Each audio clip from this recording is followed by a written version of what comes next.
Hey there, everybody. Down. My power just came back on as a promise over to the Lord I made while the power was out. I shall now dedicate this YouTube channel to the Lord.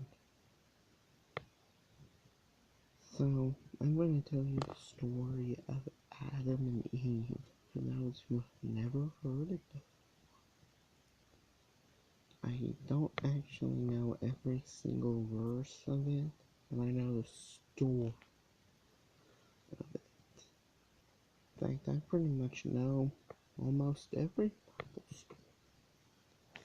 So, I'm about to tell you the story of Adam and Eve, the very first man and woman.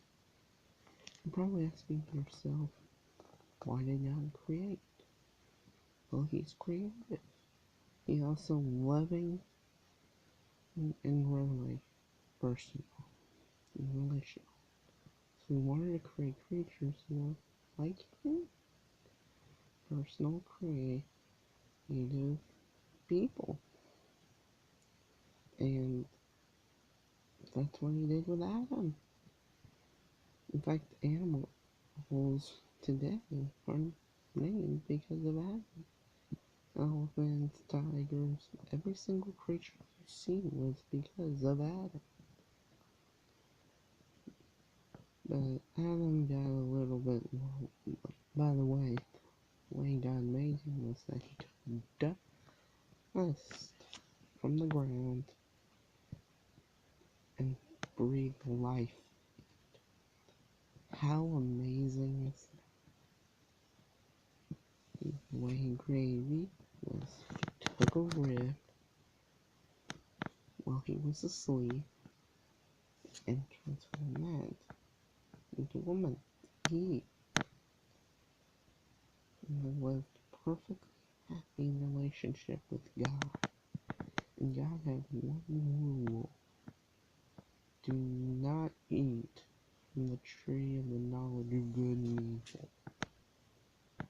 Well, they pretty much did that until a serpent came around. Now, some speculate that this is actually Satan, but we don't actually know. Sometimes the Bible's clear, other times not so much. Anyway, the serpent tells Eve, hey, you're a real great person, and you should eat from that tree so that you can be just as smart as God. Now, God gave Adam and Eve free will, the ability to do whatever they want, love Him or reject Him. This is one of those moments.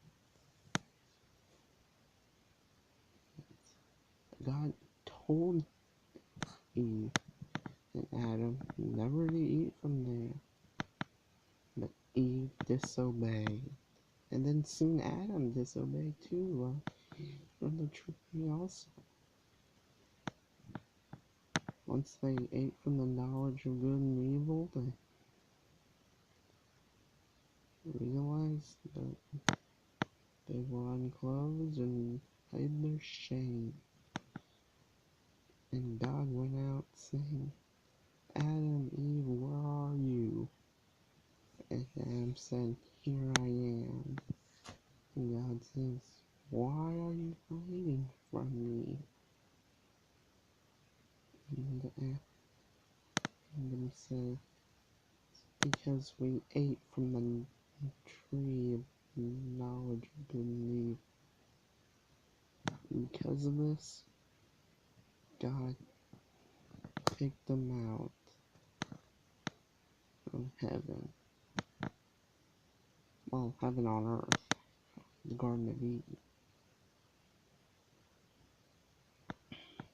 And they couldn't be with God anymore. In fact, no one can ever be with God on their own ever again. Even die. So God came to us after after significant events, after Moses led the children out of Israel and given them their own land. This is one of the promises given to Abraham, that one, his children will become a great nation, that they would get their own land, and they would bless the entire world. And Moses let them out of Egypt,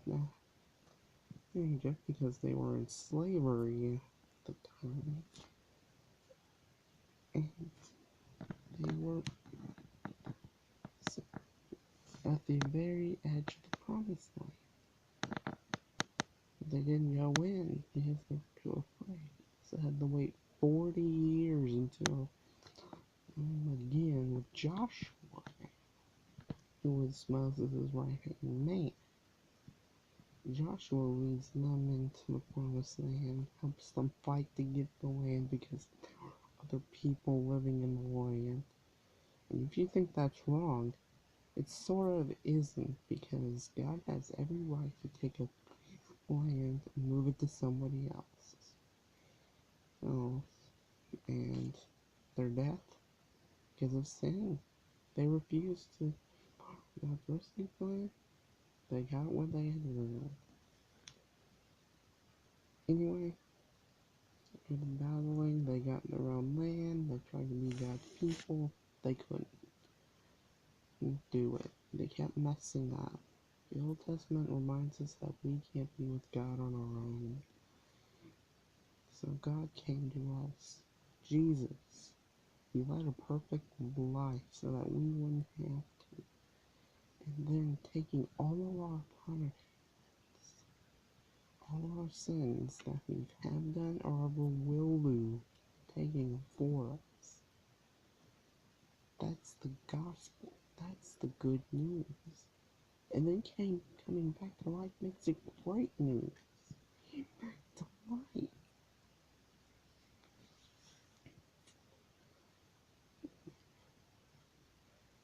That's the greatest news ever. And then soon tell all his disciples.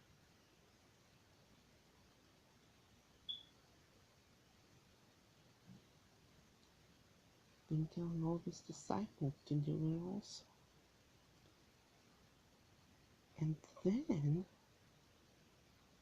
at the very end, God will get rid of all of the sin in the world. We're still living in a world full of sin.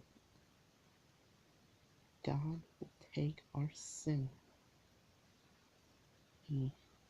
permanently. How great is that? Down 111.